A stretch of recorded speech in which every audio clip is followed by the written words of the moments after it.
যখন টাকা উঠিয়েছে রতনচন্দ্র সাহা ওনার এই টার্গেট করছে।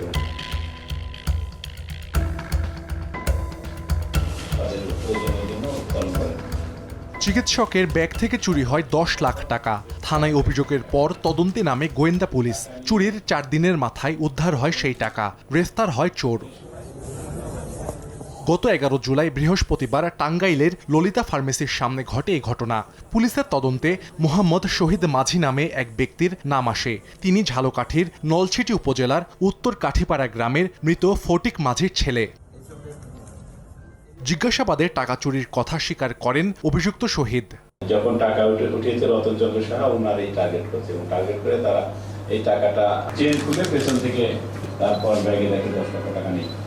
মূল আসামি যে শহীদ মাঝি তারে গ্রেফতার করেছি এবং তার কাছ থেকে 9 লক্ষ টাকা উদ্ধার। গত 14 জুলাই ঝালকাঠি থেকে শহীদকে গ্রেফতার করা হয়।